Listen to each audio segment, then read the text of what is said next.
আসসালামু আলাইকুম। আজকের রেসিপি ভীষণ পুষ্টিকর ও প্রোটিন সমৃদ্ধ চিকেন স্যুপ। ঘরে থাকা সহজ কিছু উপকরণ দিয়ে স্যুপটা তৈরি করতে পারবেন। খেতে হবে অনেক টেস্টি ও হেলদি, যার কারণে ছোট বড় সকলেই খুব পছন্দ করবে।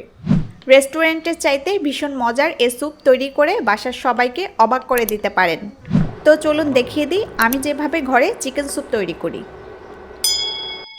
চিকেন স্যুপ তৈরির জন্য এখানে আমি মুরগির মাংস নিয়েছি। মুরগির বুকের অংশে কোনো হাড় থাকে না এবং এই মাংসটা দ্রুত সেদ্ধ হয়, তাই আমি বুকের অংশটা নিয়েছি। আপনারাও চেষ্টা করবেন স্যুপ তৈরিতে বুকের অংশের মাংসটা নিতে। মাংসের পিসটা ভালোভাবে পরিষ্কার করে ধুয়ে পানি ঝরিয়ে নিয়েছি। এখন একটা প্যানে পিসটা দিয়ে দিচ্ছি, সাথে দিচ্ছি কিছু গাজর কুচি, একদম কুচি কুচি করে কেটেছি, দেখতেই পাচ্ছেন। এরপর দিচ্ছি হাফ চা চামচ আদা বাটা ও হাফ চা চামচ রসুন বাটা, আর দিচ্ছি একটা চামচ লবণ। এবার পানি দিয়ে সব কিছু সেদ্ধ করে নিব। আমি 2 জনের জন্য স্যুপ তৈরি করব, তাই পানি দিচ্ছি 1 লিটার। আপনারা যদি আরও বেশি জনের জন্য তৈরি করতে চান তাহলে সব উপকরণ এই অনুপাতে বাড়িয়ে নেবেন। পানি দিয়ে চুলা জ্বালিয়ে দিব। চুলা মিডিয়াম থেকে কিছুটা বাড়তে রাখবো। এ আঁচে সব কিছু সেদ্ধ করে নিব, আর অবশ্যই ঢেকে দিতে হবে, এতে তাড়াতাড়ি সেদ্ধ হবে। এ ফাঁকে আমি কর্নফ্লাওয়ারের মিশ্রণ তৈরি করব। আপনারা জানেন যে স্যুপের ঘনত্ব বা থকথকে ভাবটা কর্নফ্লাওয়ার দেওয়ার কারণেই হয়। একটা বাটিতে দিয়ে দিচ্ছি 2 টেবিল চামচ কর্নফ্লাওয়ার। কর্নফ্লাওয়ারের কোটাটা আমি একটু দেখিয়ে দিচ্ছি। কর্নফ্লাওয়ার যে কোনো মুদি দোকানে বা সুপার শপে পাবেন। এখন কিছুটা পানি দিয়ে মিশিয়ে নিব। ভালোভাবে মিশ্রণটা মিশিয়ে একপাশে রেখে দিব।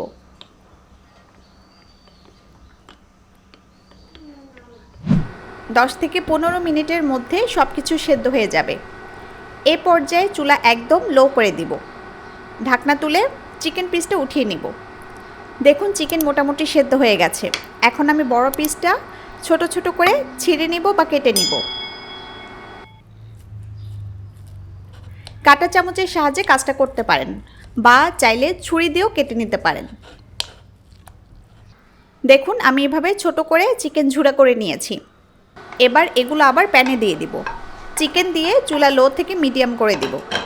চিকেনের সাথে দিচ্ছি কাঁচামরিচ, ঝাল বুঝে কাঁচামরিচ দিবেন।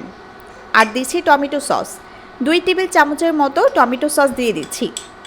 সব কিছু নেড়ে মিশিয়ে দিচ্ছি। চুলার মিডিয়াম আঁচে আবার বলক ওঠার জন্য অপেক্ষা করব। দেখুন বলক উঠেছে, অর্থাৎ সব কিছু ফুটতে শুরু করেছে। এ পর্যায়ে কর্নফ্লাওয়ারের মিশ্রণটা দিয়ে দিব। এ সময় কিন্তু অনবরত নেড়ে নেড়ে কর্নফ্লাওয়ারের মিশ্রণটা ভালোভাবে মিশিয়ে দিতে হবে।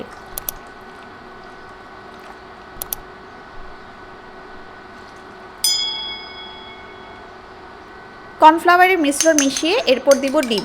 একটা ডিম ভালোভাবে চামচ দিয়ে ফেটে নিচ্ছি। এরপর ডিমটা দিয়ে ভালোভাবে নেড়ে মিশিয়ে দিতে হবে।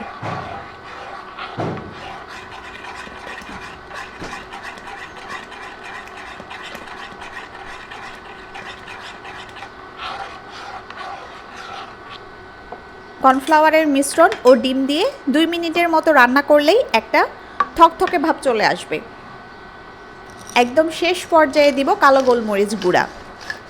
আমাদের ভীষণ মজার চিকেন স্যুপ তৈরি। চুলায় থাকা অবস্থায় স্যুপটা যতটা গাঢ় ও থকথকে দেখাচ্ছে, চুলা থেকে নামানোর পর গাঢ় ও থকথকে ভাবটা আরও বেড়ে যাবে। এবার গরম গরম খাওয়ার পালা। এই স্যুপ ভীষণ হেলদি ও টেস্টি। ছোট বড় সকলের জন্য এটা সার্ভ করতে পারেন। সবাই খুব পছন্দ করবে। রেসিপিটা বাসায় ট্রাই করলে জানাবেন কেমন হলো। আরও কী কী রেসিপি চান তাও জানাতে পারেন। সবাই ভালো থাকুন, সুস্থ থাকুন। আল্লাহ হাফেজ।